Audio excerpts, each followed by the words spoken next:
Hey guys, so today I want to talk about scapegoating in a family system and how that can lead to being scapegoated in adulthood or even your teens. So I feel like I was scapegoated because I was a very sensitive person, but also I'm currently waiting an autism assessment, so I think there were some traits that meant I just said things that weren't right, in the sense that I saw things but they didn't like that. Like I have two half brothers, but apparently I wasn't allowed to say that they were half brothers. And so also they'd be like, oh, you're very sensitive, that's because you're gay. I'm like, no, I'm just reacting to your shitty behaviour, but sure. I was often also, it sounds weird, I was teased by other people in the family for being good, in fact that I wasn't getting in trouble at school much, yet they would demonize that. So when they got in trouble, they'd bring me into the equation, like, oh, well, why isn't Brian getting in trouble? I'm like, because I didn't do anything, not my fault. But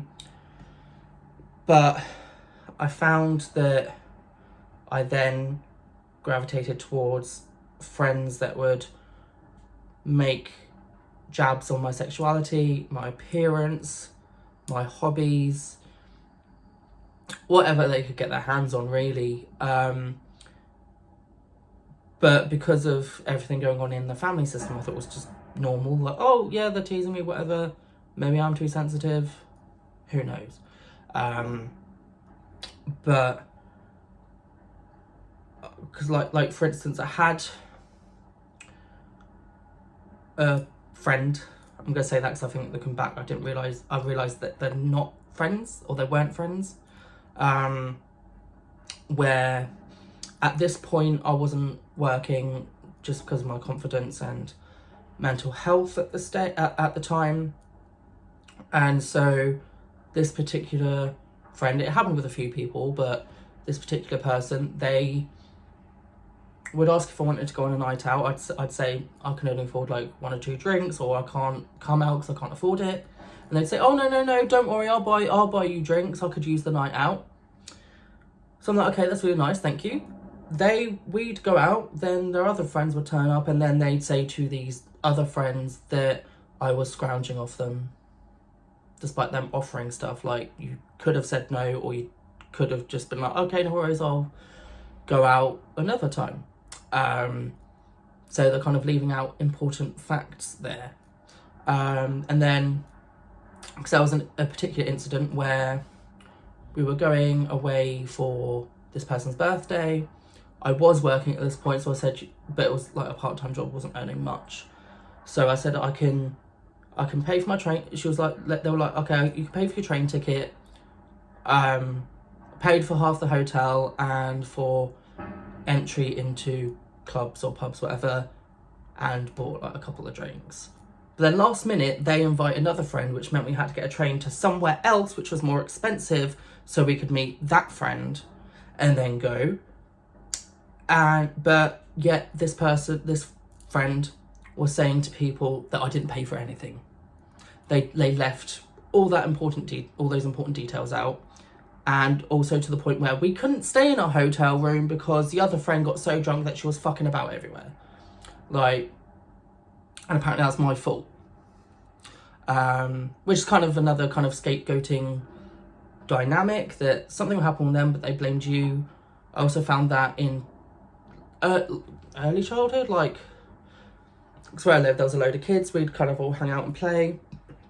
But whenever something would happen, like that they did something, I'd get blamed for it. They're like, oh, let's pin the blame on Brian. I remember there was an incident where 2 of my friends, I think they were like jumping on their bed or something, and it broke, and I was literally just stood there, and they blamed me for it. And it was a very weird thing, because I think that was when I first started, like, okay, maybe I did do something that I didn't do, questioning my reality. But I also had a friend who later on in our friendship, they told me that they liked making me feel uncomfortable with things. And also some of these, again, friends would come to my house. Well, I was living with my mum at the time, but they'd come to my house for pre-drinks or whatever, and then I'd go to put music on. They'd be like, oh, don't put any of your shitty music on. I'm like, you're in my house, don't tell me what to do. I'm allowed to, like, and that would even happen when we were out. So, but oh, we're gonna put the jukebox on, but don't put any of your music on though. Like, nobody wants to hear that. I'm like, well, maybe I don't want to hear your music, but apparently that's fine. Or they'd invite me out for drinks, and then other people would turn up and they'd just leave me with their bags and stuff all night. Am I not allowed to enjoy the evening either? But then it got to a point I was like, okay, you know what, I did speak up for myself, and say, you know what, I'm not doing that anymore. But yeah, I think that also happened kind of in romantic relationships and work relationships. I think, I don't know what it is about me that says like, oh, let's put the blame on him. Saying that probably is the sensitivities, or they could tell that I wouldn't stand up for myself, so it kind of seemed like an easy way out of them taking accountability for stuff. And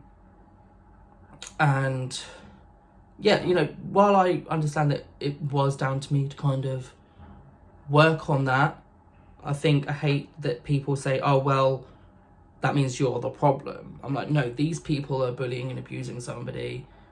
They chose to do that. That's their shit, not mine. But yeah, I often found that, like,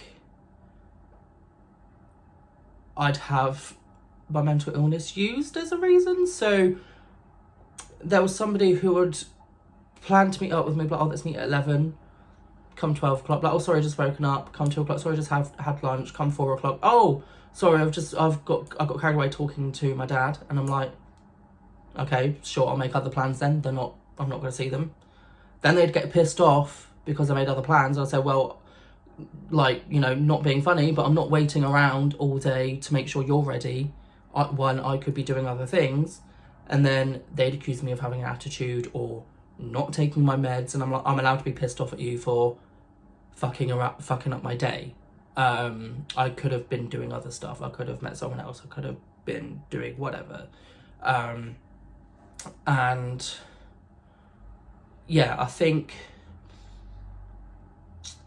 because I think, again, like, people don't realise how attachment styles work and kind of how your early relationships with, like, family and stuff does make you go to similar relationships, because it feels normal. You think, oh, well, this is all I've known, so this must be right.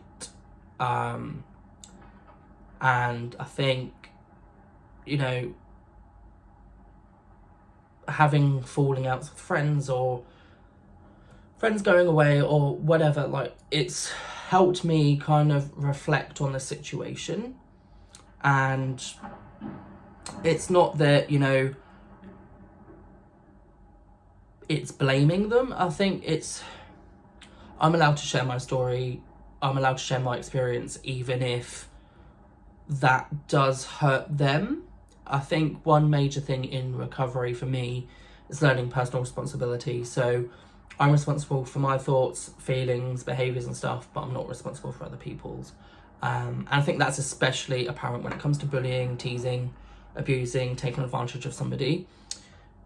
It doesn't matter how they feel when I talk about my experience of it. They chose to do that. That's gone out the window. And I think it's easier for me to say that now I'm not around them. I think that's the other thing. People are like, oh, well, why don't you say this to their face? Why don't you do this? I'm like, well, when you've been friends or a family member up with these people for so many years and you've tried and they're not listening, why would you keep trying that? I think that's my takeaway now anyway. I think, you know, it's easy for me to talk about it now that I'm not around those people. And I think it's a testament of how much more confident I'm becoming with talking about my experiences now that those people aren't in my life, because I feel like they would have immediately shut me down. Whereas now I'm like, you know what, I don't care, they're gone. But yeah, I'm gonna stop now before I ramble on for like 2 hours.